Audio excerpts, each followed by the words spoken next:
clearly they were making some tough shots, and I know they're tough shot makers, but some of it looked like it was on the defense. How much would you chalk up to the defensive struggles in the first half? Oh, certainly we're responsible for our share of that. And credit to Anderson and Simpson for the way that they played. Specifically, Anderson coming into the game had not shot the ball well, and he certainly did tonight. I thought that when we were in the half court, we were mostly dictating more of those tough shots. I thought our lack of ball security in the first half really allowed them some things in transition. Simpson got a couple looks in transition. They got a few things at the rim, some free throws. So it's not just the defense. It's kind of all connected when you're not playing well. But, we were certainly responsible for a lot of that. I think a lot of that's on me in terms of the coverage decisions and some of the scheme stuff. So, certainly didn't feel like I put our guys in the best situation for a lot of that first half. So it's, we got to get better as coaches as well. It's not just the players, but we do have to improve as a group. On the other side of the ball, Jake's the guy that you say you want the volume machine. He is the guy that you want putting up a bunch of shots. He only had 1 3 in the first half. In the second half, he ends up, on a great run. Actually, had two runs that were pretty good, and ends up with tying the freshman 3-point record and stuff like that. I'm curious if you could have done more in the first half to get him going, and if you did anything different to get him going in the second half. No, we didn't. We didn't really do anything. I mean, we did run a couple things for him in the second half. I think it's really when we move the ball, when we share it, when we make good decisions at the end of the drive, and we take care of the basketball. Like it's going to land on him more often. They played a little more zone, so we got him a few more looks out of the zone in the second half. But it's really just collectively how can we find him volume, and then obviously, his shot making was a big part of our comeback. All right, and then I will kind of go back to the first half. The start of the game, you said at the Nebraska game when you had a really bad first half that you liked the shots you were getting. They just weren't going down for the most part. Tonight's start wasn't. You kind of said you put them in some bad positions defensively, but I'm curious how much of this is maybe a theme that the offense just isn't getting going at the start of games, and is there anything you can do to maybe address that? I'd have to look at the film to see like where the shots came from. I thought we struggled. I thought we were a little bit sped up. Our decision making wasn't great. We didn't take care of the ball well. We were kind of loose with it around the basket and lost it a few times. We had a couple layups that we were going to make it a high percentage and didn't go. I think it's a combination of things, but we'll look at the film and try to identify where we're struggling and try to fix those things. Coach, I was watching your reaction when things were kind of going south, and you don't really show a lot of emotion. And then when things started to get better, same thing. And so, take me inside the huddle. Does that composure, does that carry over to your players? Is that the message you're trying to give to them? Is don't get too high, too low? Yeah, I think if we expect our players to have composure and kind of focus on the next possession, then we have to do that. I'm certainly not perfect in that in the competitive environments, but it's something I certainly try to do. I felt like, we were capable of winning that game the whole time. We talked about it at halftime, like, a little bit of a toughness test for us and how we're going to respond. I've been pleased now, like Nebraska, and then this one, we put a couple, below standard halves out there, and I've liked the way we responded both times. I think we have a competitive group. I think we have tough kids. I've been pleased with their poise and their ability to respond to adversity. And when this building fills up, it can have a definite impact on a game. But tonight seemed like one of those instances where the crowd really starts to gain some momentum as you start scoring points, getting back into this thing. Because you guys feel the crowd having some sort of an impact on it. Yeah, I think the crowd and the building deserve a lot of credit tonight. I don't know that we get to the result without them. So, felt them for sure in the second half. The guys felt it. You could see their reaction when the ball's going through and people are getting excited or we're getting a steal. I thought they had a huge impact and we needed every bit of it. Can you speak of Kevin Patton Jr.'s run, especially in the first half and part of the second half? Yeah, no, I'm glad you asked about Kevin. I thought he played great. Some of his best basketball to date so far for us. we felt like he played well against in the last one against Mississippi State, and he did nothing but build on that today. So that's an encouraging sign for us if Kevin can give us those kind of minutes. But yeah, he absolutely impacted the game, helped bring us back in the first half. And then we lost that lead, and then he was part of the comeback in the second half as well. Dayton goes for 18 and 5, 12-14 free throw line, drew 7 fouls.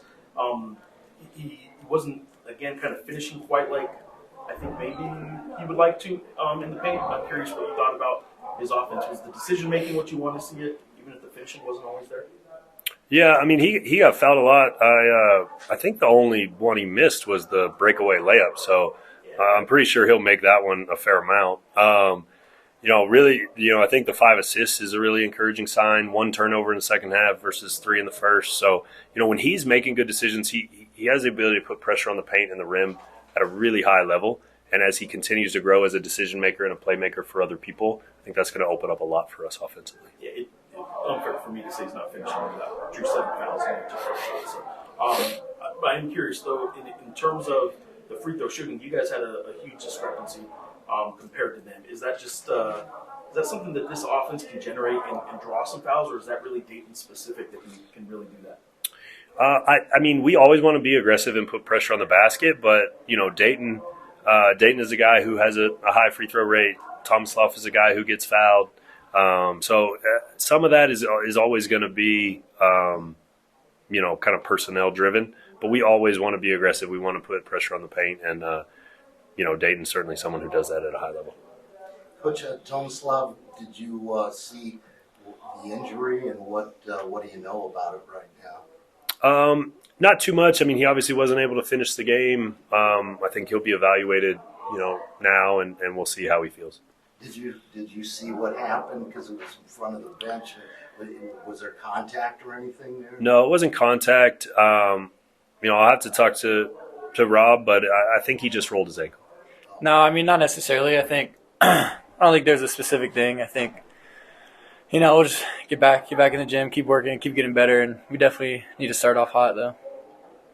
Defensively, you guys are a team that has been pretty good in the first half. Not so much tonight in the first half. They did hit a few tough shots, but they also hit a bunch of open shots too. I'm curious how much you guys kind of chalk up to those two guards just getting hot, and how much of it was you guys missing assignments or them doing something. Yeah, I mean, those two are they're tough shot makers. We knew that coming in, and we knew we had to limit them. But I mean, definitely some of us, but credit to them, they had tough shots. What did you think about the environment tonight? Obviously, the pit you guys have talked about a lot. That you guys wanted to hear it. Well, you guys heard it tonight, kind of on both sides. They were showing their frustration with you guys there for a while too. Did you hear some of that? Yeah, definitely. I mean, super fun environment.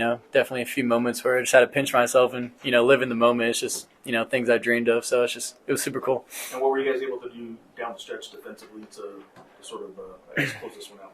Yeah, I mean, we just all locked in, and we're all competitors. We all want to win. So I think just digging in deep and getting the stops we needed. Can you just talk about how you were feeling personally when you started going through that heater?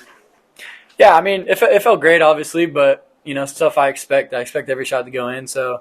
Finally just getting in the rhythm, and it felt nice. So, I mean, as bad as the first half was, I mean, just the ability that the team had, come back from down 15, what do you think that just says about the overall character of the guys in the group that just, don't quit? Yeah, I mean, we got a lot of leaders in that room. And at the end of the day, we're all competitors, like I said earlier. We all just really want to win. We want to win really bad. Jake, I think people were waiting to see what you would look like when you got hot. And so when you got things cooking, just carry us through that when you're getting a rhythm. Yeah, I mean, it was fun. The basket definitely looked a little bigger every shot. I felt like I was going in. Really wanted that 8th one, but yeah. Your football coach comes out. You guys are down 8. He gives us a little halftime, a little speech, and then you turn it on. Was this a Jason Eck victory for you guys? Maybe. I don't know.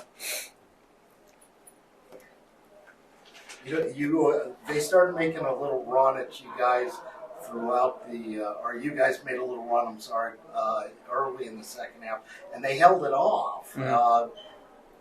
The shot I thought was the biggest of the game was with just under 10 minutes left, and and you could feel there was no energy in the place anymore. They had gotten back up by 12. Do you remember that three that you hit that started the run? Was that the one off the dribble? Yeah. Yeah, I do. What to describe that a little bit and what you knew you needed to do at that point?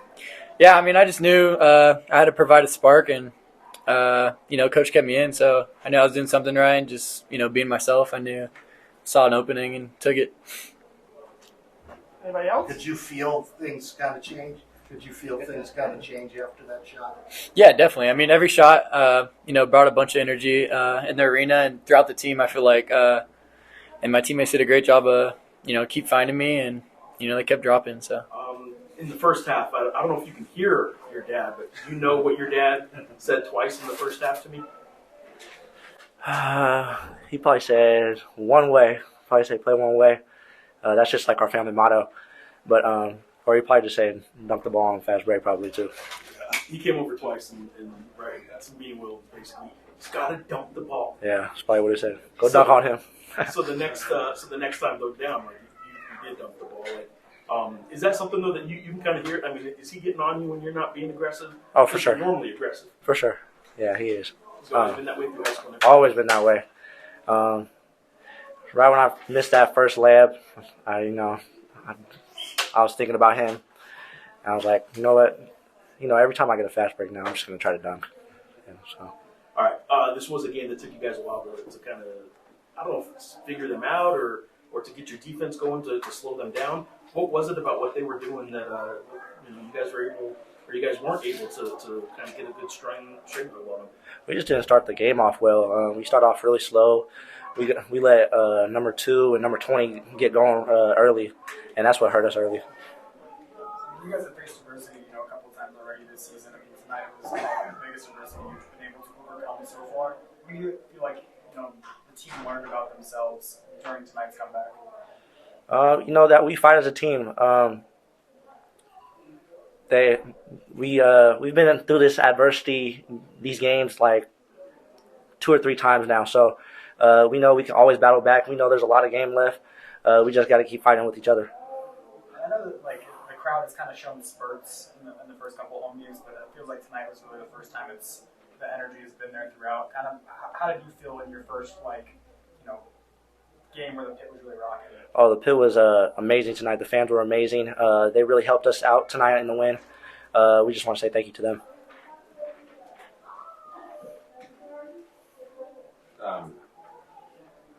It's just like what I asked Jake when he came in here. I think we were all curious to see what the world would look like when Jake caught fire. But what is it like when he gets going like that? Do you guys look for him? Oh, absolutely. Jake's an amazing player, great shooter. Every time he shoots the ball, you think it's going in. His nickname is a problem child, so when he gets going, it's going to be a problem. The problem child just because he's so accurate shooting the ball? Just his game. Just his game in general. Okay. Yeah. Look, you're down 15. Crowd's getting a little antsy. What is it specifically that turned it around? Was it an X's and O's thing, or was it just as simple as effort? What was it? We just had to stay composed. We knew there was a lot of game left. Just battle back with each other.